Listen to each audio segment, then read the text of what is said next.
Okay, I guess we can start. Welcome to yet another talk about functional programming at GeeCON.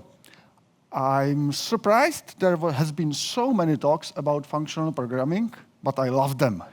So before we go on, let's do a little quiz.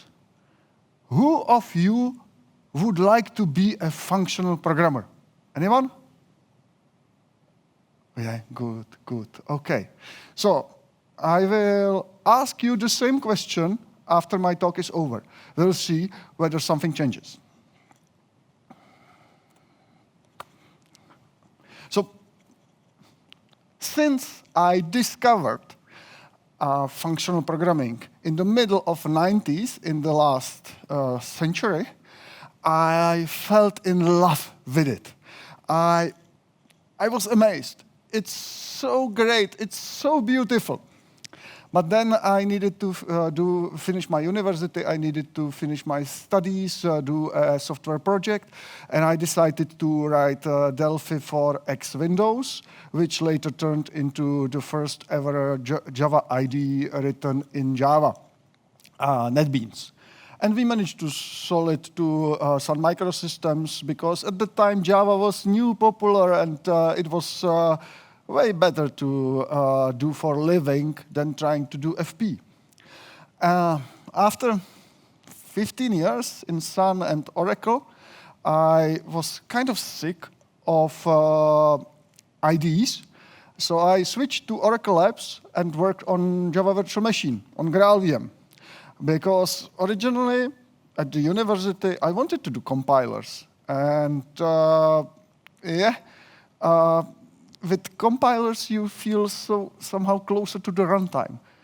With NetBeans, we were always just watching what the JDK team does and then trying to come up with some tooling for them. But the design was not really tooling friendly, and it was problematic. So finally doing the runtime was the thing that I liked a lot. But then, 3 years ago, 3.5 years ago, I got a call from Wojciech, and Wojciech is the founder of Enzo, and he told me, okay, come work with us, because we are building on top of GraalVM, and we need someone to help us to write our new programming language called Enzo. It's a functional language, it's fantastic, you will like it. And so I went to Thomas Wirtinger, the chief of Oracle Labs, a guy who basically invented GraalVM. And I tried, negotiate. Hey, Thomas, I got an offer to join a company, open source company building on top of GraalVM. And I, trying to negotiate. And he said, Mom, is that company Enzo? And I said, oh, yeah. It is. So that basically means that the Enzo guys were actually walking around the whole Oracle Labs and trying to find an engineer to join Enzo. And they found nobody who would like to join them, so they needed to lower their expectations. They ended up at me. And basically, that's the way how I joined Enzo. And with Enzo, it's amazing because we are doing platform, we are doing language, and we are also doing a tooling. So finally, at the end of my days, programming days and working days, I'm working on everything, runtime, IDE, tooling, and it's so great. So this talk will start with introducing you to Enzo, but don't be afraid. It should be just a moment. Then I will talk about lessons learned, how to do, and especially not to do functional programming on top of JVM. And I'd like this talk to be interactive. So we have the Slido thing. So score 0? That's bad. But yeah, okay. Maybe it will improve over the time. Oh, thank you very much. But anyway, I'd like this talk to be interactive. So if you have questions, ask them, and I will interrupt my talk immediately, answer your questions, and then talk about something completely different. So yeah, you are welcome to the structure of this talk is in your hands, so ask questions. Enzo. Enzo is the revolution, groundbreaking, amazing programming language which has dual structure. It has dual representation, textual and visual. And those two representations are designed to match each other one-to-one. So you can switch from textual representation to the visual and back. Actually, if you did any visual programming with NetBeans or any GUI editor for Swing, you know that you can design the dialogues visually and then switch to the code and modify something, but then going back is a problematic part. But with Enzo, we got it right. We got it right. We can really do that. And the other thing that Enzo shines at is so-called live programming environment. There are various attempts how to bring programming closer to masses. And actually, Enzo target audience is not you. Enzo target audience are Power Excel users. So those guys that program Excel, I really mean program, take it to the top level of what you can do in Excel with formulas. And they feel the pain of and the limits of the Excel-based programming. So for them, Enzo should be the natural next step. But one thing that is really important for that is instant feedback. With Excel, you have it. If you type in a formula into a cell, you immediately see the result. So if the formula is wrong, you can modify it. Can you do that with Java? If you type a line x equals a plus b, what do you see? Nothing, right? So that's not live programming, and we believe that live programming and instant feedback is really essential for people that are not programmers to program efficiently. And of course, we don't want to just design a new programming language. We want to build up on existing infrastructure. So we have interoperability with various systems, including Python, JavaScript, but especially JVM. So basically, when people design new programming languages, they often need to talk to operating system. And in case of classical languages, they just talk to C libraries. And so you can make a call from Python to C and then do something with operating system. That's how people create new libraries. That's not the true with Enzo. With Enzo, our system language is Java. So if you want to make a new library and do something which is not possible to do with Enzo, you would call into JVM. OK, demo. Let's start Enzo. OK. So this is Enzo. I will open an almost empty project. And this project contains a single component. That component basically is a sentence. So what I can do with it?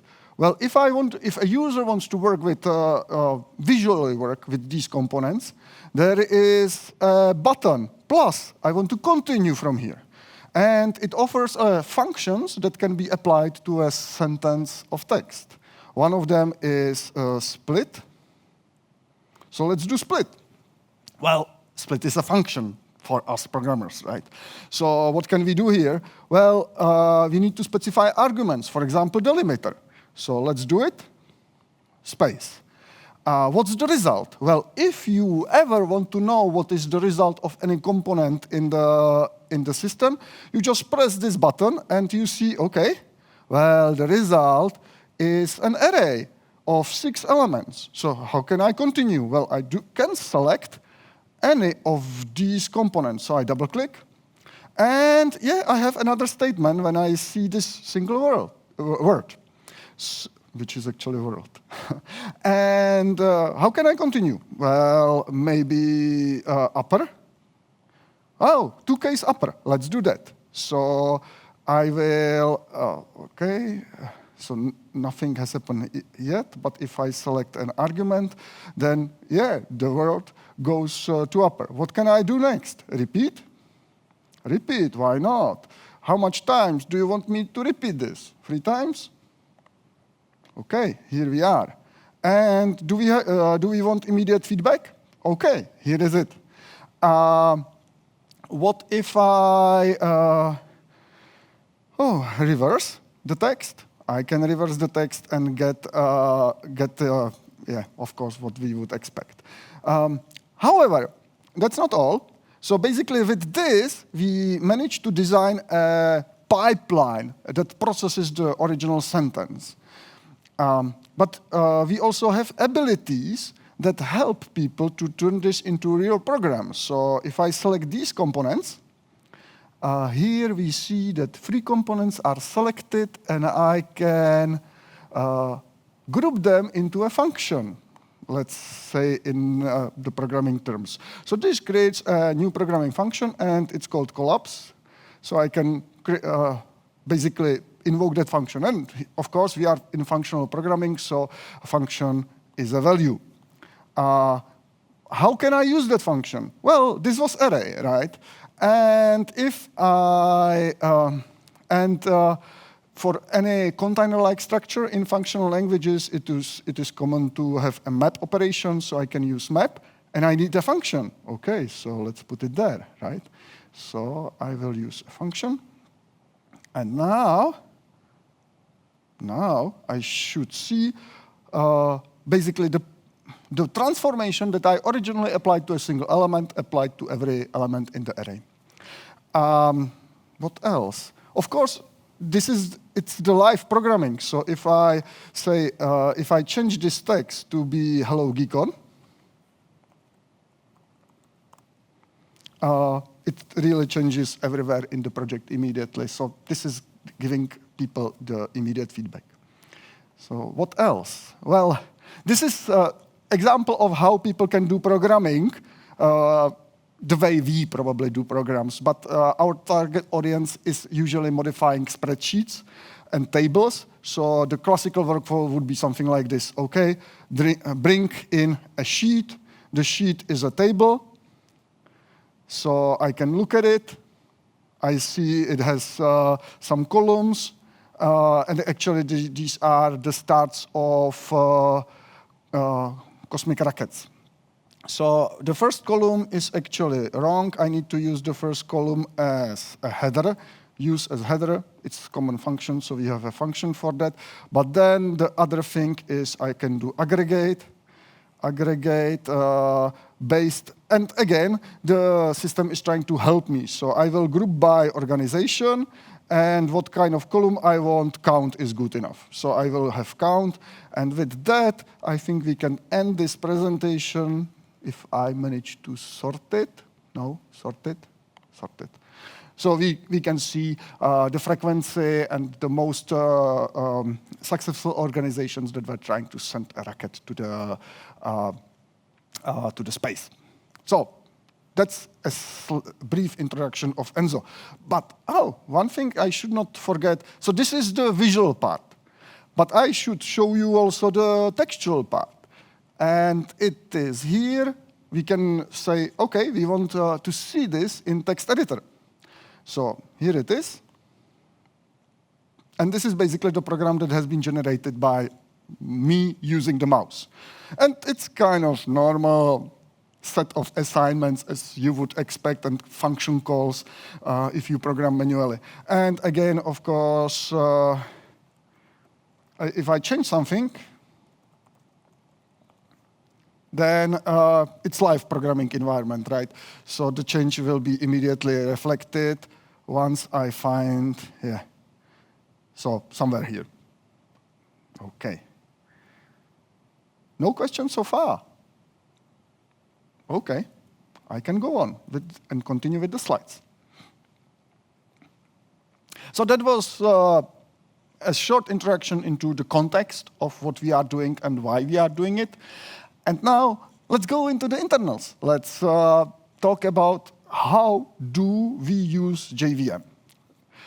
So Enzo itself is a functional language, but it was created, designed, and initially written by functional developers. So the code base should follow the best practices. Well, it does sometimes. It does not in other times. The other dichotomy there is to Truffle or not to Truffle. Truffle is a framework for writing interpreters that run at full speed quite easily. So it is clear that originally and that Truffle framework is provided by GraalVM and Oracle Labs team that is working on GraalVM. So it can be seen in our code base that originally it was not clean whether we should use Truffle or not. Many optimizations are done in the functional style. Well, if you open any book on how to write a compiler for a functional language, yeah, you can see what has happened in the Enzo code base. And many of those optimizations would not be necessary because GraalVM can take care of that later. But yeah, clearly, originally, Truffle was not decided yet, so some of these optimizations are there. Now, again, another dichotomy is whether the language should be statically typed or dynamically typed. And Truffle is really great in just-in-time compilation, and that works quite well for dynamic languages. So Enzo is basically a dynamic language, but still there are traces where we tried to be statically compiled language. And again, that creates some dualities and dichotomies. Well, yeah, and another point to make is really close to my heart. The code base of Enzo was originally written in Scala. That makes my heart bleed. Yeah. When I was joining Enzo, I got a permission to rewrite it to Java. So over the time, we are switching to Java, away from Scala as much as we can, because Java is functional enough.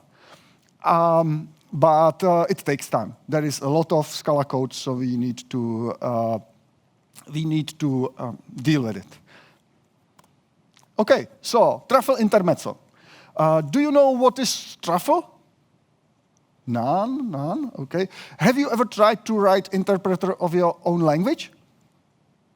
Phew. So next time, please take a look at Truffle. Because Truffle is a framework, basically Java API, that can run on any Java virtual machine. So you can use it and run on OpenJDK 21. A question. Thank you. I can feel there is a question. So let me switch. And yeah, visual data manipulation in Enzo looks amazing. What data connectors are available?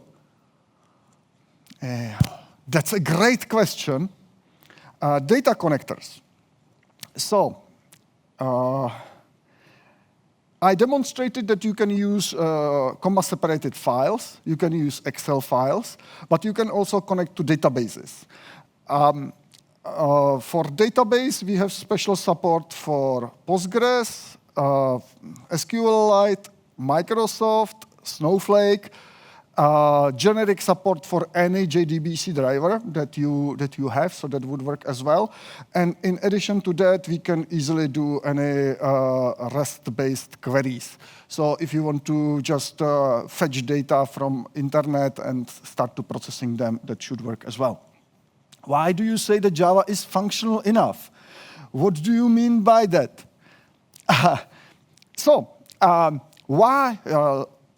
Let's ask following question. Why was the code base of Enzo written in Scala to begin with? And there is a good reason why it was. Because Scala is used for modeling IR, IR3, with various types of the IR elements, like if statement, case statement, and variable assignment, and so on. If you wrote your programming language and interpreter, you probably know what the AST is or IR is. So that was the same thing. And while processing this IR, the code does pattern matching. So something like switch on this element. If it is an assignment to a variable, do something. If it is something different, do something else, and so on and so on. And right now, you can do this kind of pattern matching in Java. So we are fine. But 5 years ago, that was not possible. Scala was basically the only option. Not even Kotlin would work. Actually, I think Java pattern matching is better, or at least a year ago was better than the one in Kotlin.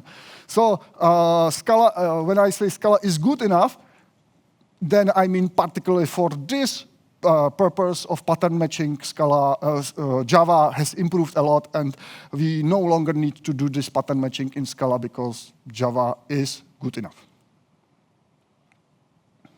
Yeah, so back to Truffle. The problem there is that if you create your own language, your interpreter, and you want to run it, well, it is usually slow.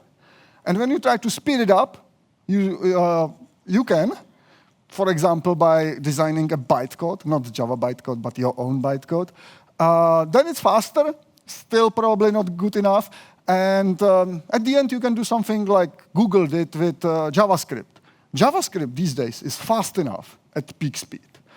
But, well, that required Google to hire 30 best compiler engineers on the planet and let them spend a few years working on the V8 virtual machine.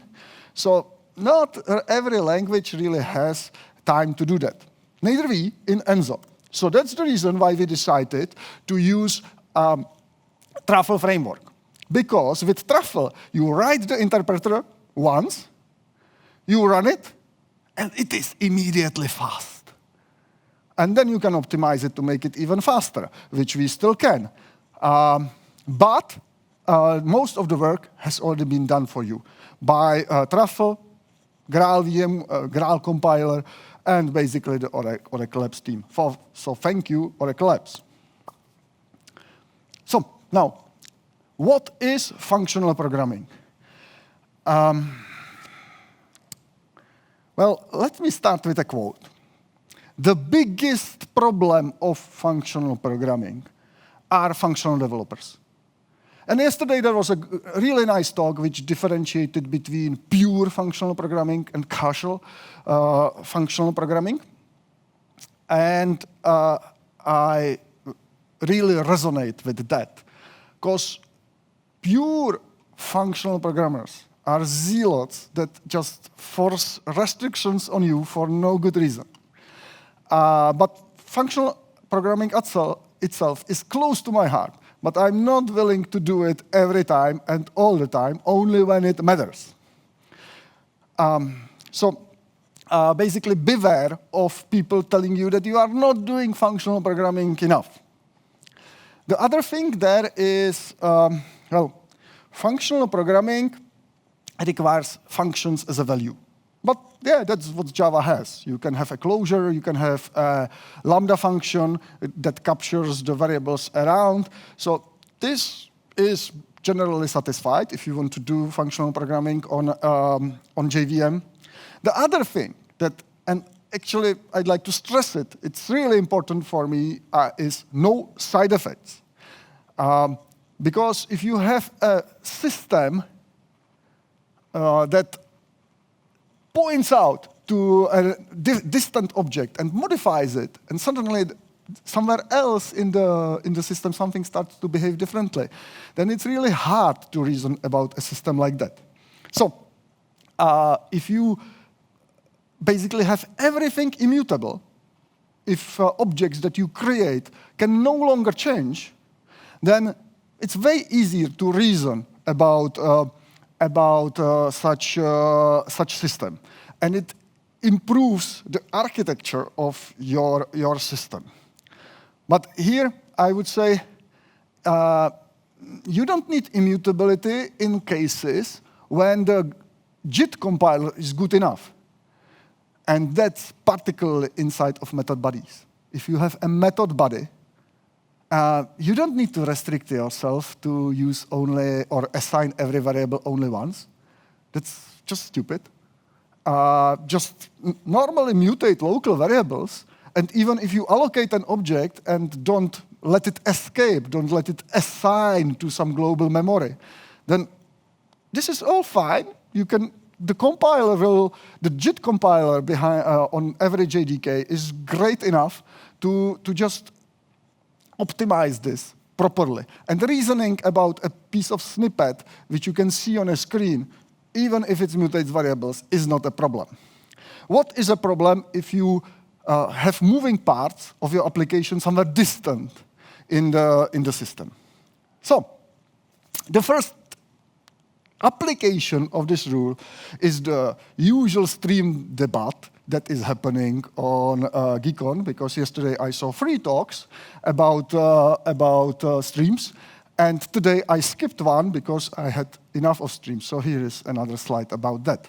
Well, the classical functional approach is on the right, the top one, where you have a stream and you filter it and map it.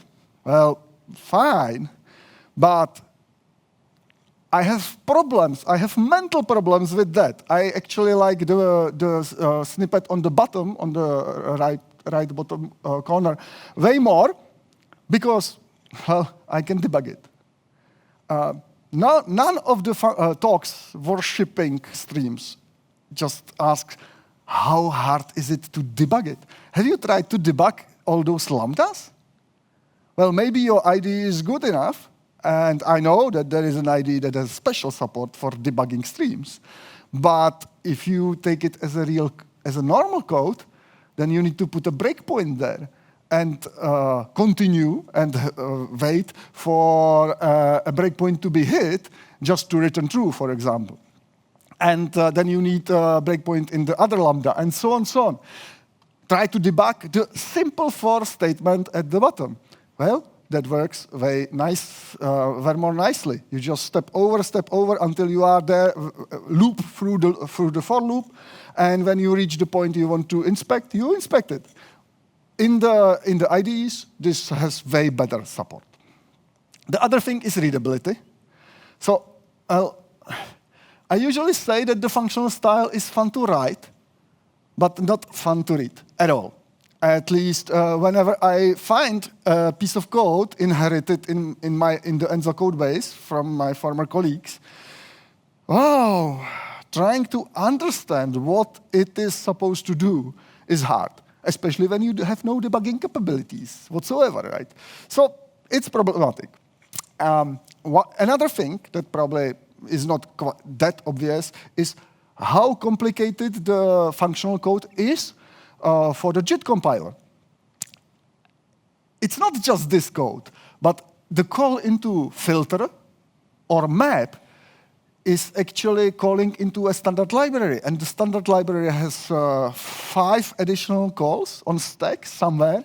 So the amount of code that all of that gets inlined on good JIT compilers. So that's fine. The possibility that it will work fast is there. Just imagine the amount of work that the compiler needs to do, because it inlines 5, 10 methods on a stack trace, and then finally compiles those 5 lines that are actually doing something in my code. While in the case of for loop, well, no inlining whatsoever. The compiler just compiles my 5 lines. So if you want to start your application quicker, it's actually better to use the for loops. And actually, when I was working on Truffle, we had a rule that detected usage of streams and failed the CI. So in Truffle, we actually wanted to avoid using these Lambda functions and stream library because it would be slowing the startup down. And we were preferring those for loops. And I kind of stick to that feeling still, even in Enzo. Another thing to mention is the pure functional developers hate if statement. They just cannot stand if there is if then else. At least that's my feeling. Because take a look at the code snippet. Usually people, when they prepare presentations, they try to make the snippets nice and simple to read, so audience can easily understand the point. Well, the point here is it is not easily readable. It's horrible. And what it actually does, it plays with optional, option in Scala, but that's the same thing. And it could easily be replaced with free if-then-else statements.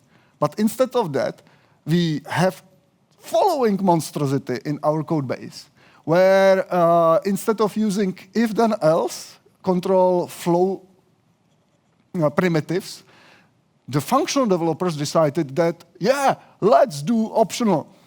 Because at the end, with optional, you can do things. If you want to check for null, optional of nullable, a value, map, will only execute the lambda in map when the value is not null.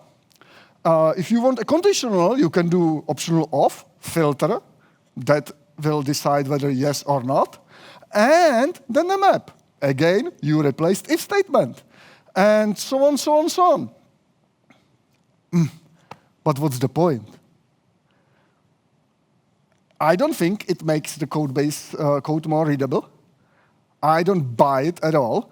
And it also, as I mentioned on the previous slide, it makes the life harder for the compiler, because optional map is some implementation that needs to be inlined and compiled. So you are no longer compiling just your code, but also the framework, which at the end will probably work, will be fast enough, but takes time at the startup. Well, a good thing on functional programming is that everything is expression. Yeah, I like it. And Java is going that way with the switch as an expression, which is available since Java 17. And as I mentioned before, including the pattern matching. So yeah, I like it. I like how Java is evolving. The only thing that I miss is if statement. In Scala, you can actually create if and make it an expression. So whatever you return in one branch or other branch can be assigned to a variable. So here is a workaround. I have a demo that I can show you. And yeah, please don't laugh that much. Or maybe laugh, as you wish. So you can, because if is not expression, you cannot use it as an expression unless you decide to do something like variable args length equals 0, question mark, good, otherwise bad. So this ternary operator is available in Java, thanks to the C heritage. But you cannot put there the print statements or any other statements. So basically, you are limited to another expression. You just cannot create a block that would print something and at the end return something else. So this is not valid Java. And honestly, when working with Scala, I found that sometimes it's very useful. So I'm going to delete it. But the rescue is you can actually switch on Boolean. So the case true and case false will allow you to create a block, and inside of the block you can do a lot of things. Sad thing is that this requires preview even on JDK 24. So who knows whether that will get into real Java, at least in 25. Questions? No questions. OK, let's go on.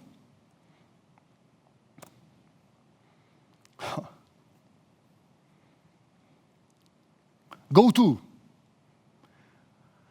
Yeah. In the 60s, there was a talk, or no, paper, called Go to Considered Harmful. And it was basically arguing against a spaghetti-based code which is shown on the right side. This is basic, where we compute factorial of n, of 10. And we are using on line 50, there is a goto line 30. So the paper was actually arguing that goto is harmful, and you should use structured control, like while or for loops, and that your code will be better. Well, that's definitely true. Sometimes goto is helpful, and even in Java, you can break out from a block whenever you want, which is kind of goto. So sometimes it's useful to use that, but overall, those structural constructs like for loops and while loops are considered to be a really good replacement. And there is even a mathematical proof which says that every code with goto, however complex, can be rewritten to structured control flow with an increased number of additional variables. But it can be rewritten. Well, the functional programmers usually claim that functional programming does not force you to think about the implementation, that it gives you abstractions, that you code in pure mathematical functions. And at the end, they throw a tail call to you. Tail call is basically a way how to do goto in functional languages. So when I say that functional developers are preaching water but drinking wine, this is exactly the case. So functional programming is supposed to be so abstract, but at the end, you cannot do anything useful there without a tail call. And tail call is basically a goto. So I have a question. Let's take a look at that, and then I give you a demo to support my arguments.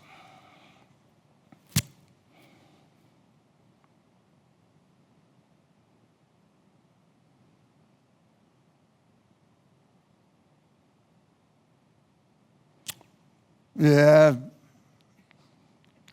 Have I demonized the functional approach? No, I love it. But yeah, probably I did a little bit. And yeah, of course, breakpoints. Yeah, conditional breakpoint. Even if you want to debug a for loop, it's good to use conditional breakpoint and stop only at the iteration you are interested in, especially if the loop is long. So yeah, of course, it's not that you couldn't do it, but there are some things to remind yourselves about when you use the functional approach a lot, I would say, or too much. Okay, so tail call or while cycle. Oh no, okay, I need to switch to the IDE. And yeah, so the demo I want to show right now is computation of factorial. So this is the ENSO code, the textual representation, and if I run it with this ENSO, I get factorial of 10. That's good. I can even compute factorial of 100. Yeah, that is good as well. But what about 500? Can anybody guess the outcome? Shout at me. Stack Overflow? Stack Overflow is the answer. So yeah, let's run it, and Stack Overflow. So this is the result of abstractions that functional programming gives you. You get Stack Overflows. Because, well, if we are doing computers, we are programming, doing computer science or informatica, we need to care about how our programs are computed. It's not just like you can use mathematical formulas and don't care what's the complexity of the computation. That's what mathematics were doing 200 years ago. But at least for the last 50 years, there is a theory of computational complexity. And that's what computer science does, studying how complex is to compute something. So in this case, you need to take in account that stack frame is limited. And you need to completely rewrite the program. I can try to do it. So basically, it just does not work really easily. What you need to do is to have accumulator. So turn the function into two-function argument. Here, return what has been accumulated. This is n times factorial minus n would be relatively fine. N time, no. You need to do factorial n times accumulator. So that's the new value to send to the accumulator. And even this should work for small cases. Let's try it. Yeah, if I called it with two arguments here, fine. So now, okay, we have the value. And this should work with huge numbers as well. Oh, it does, surprisingly. Give me a chance. I'll increase the stack. And now it should fail with Stack Overflow, indeed. Because the thing is that here, in this place, we need to do the tail recursion. Many languages can guess it automatically, that this place requires tail recursion. For Enzo, we decided to make it explicit. So tail call, annotation, and now if I run it, it will work. But how does it work? Well, it works because this is finally a goto, or a while cycle, basically a functional way of doing a while cycle. So I can debug this file. And when the breakpoint stops in, we can see that we are really iterating and doing a for cycle, basically. OK, so here we are. And this is the flow. And you can see that the variables in the watch window accumulate, and so on, so on. So, well, functional programmers will tell you that if is, the pure functional programmers will tell you that if is dangerous, you should use optional and map or filter. They will tell you that using while is problematic. And instead of that, they give you this nonsense, tail call, tail recursion. Horrible. So what I would like to do in Enzo, because the target audience Enzo are not computer scientists, but, well, regular practitioners, I'd like to give them a while cycle. Because I know it's possible to write a while cycle in a functional way. So the syntax would be similar to while cycle, but the implementation would be fully with referential transparency, so basically immutable. It's possible to do it. I just need to time to implement it for Enzo. But something that I did as part of this thinking is I researched the internet, trying to find out, is there any paper on how to implement while cycle in functional languages? And guess, it is not. Because the pure functional programmers think that while is dangerous. Well, so that was one topic. The other topic is related to optional. So using optional inside of a method with optional of, then filter, then map, is a strange way to replace if statements, but it at least works.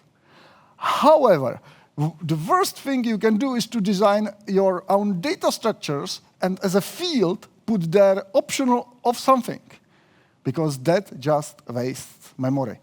If you allocate such a data structure, then you need to allocate the Java util optional object and then also the original object you are pointing to, which means 16 bytes per each instance of such an object you have. And we have an example from Enzo. On the right side, it's a snapshots from Visual VM. When we parse the source, there is the IR, and each IR had an optional field. And we wasted 3 megabytes of memory just because of that. So, of course, the rewrite is simple. If you have an object that is being stored in a memory on a heap, never put optional there, put there null or pointer to the real object. And you can have a getter to that field. And if the getter does optional off and turns that value on the heap into optional, that's completely fine. That will work fine. But never store it on a heap. That's really dangerous.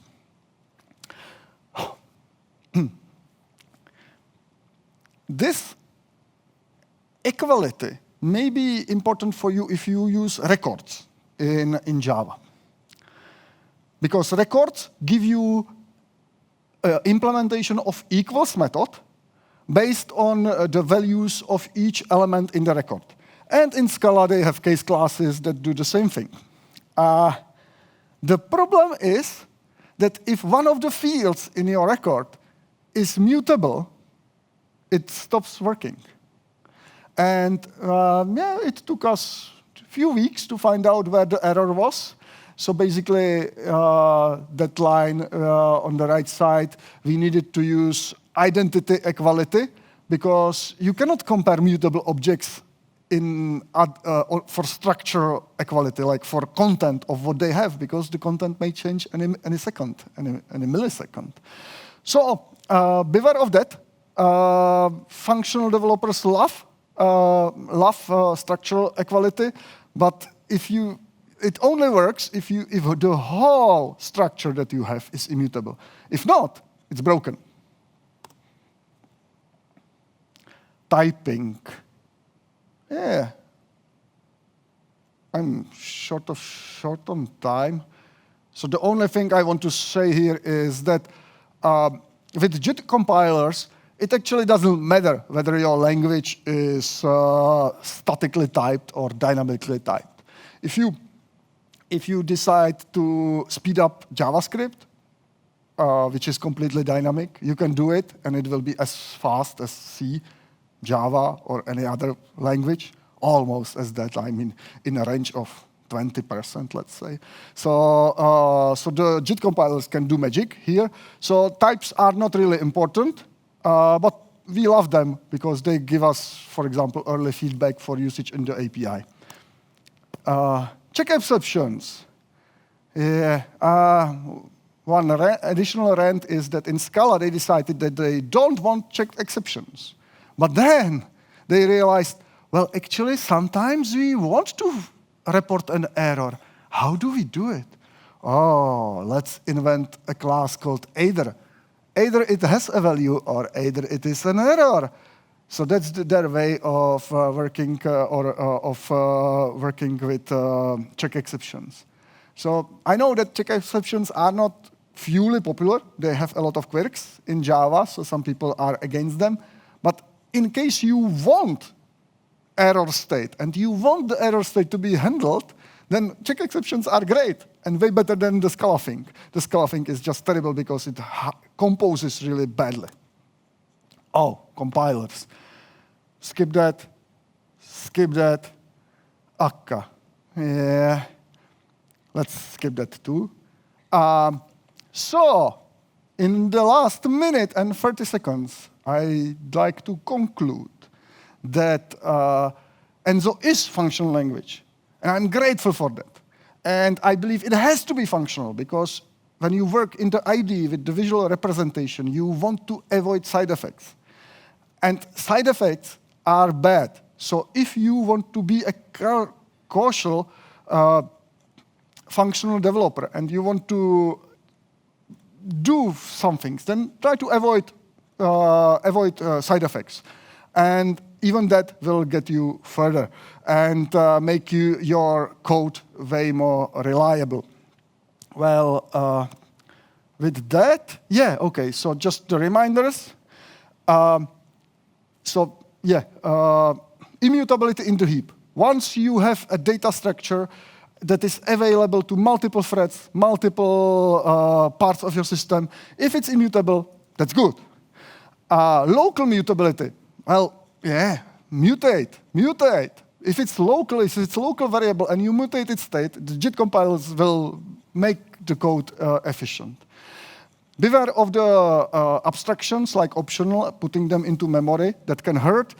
But otherwise, locally, that usually works. So here is a link if you want to try Enzo. try the demo that I did before yourself, you are welcome. And I will finish with a final quiz question. Who wants to be a functional developer? Less? Okay. So that was a scary talk, or you fell in sleep. So thanks a lot for your attention.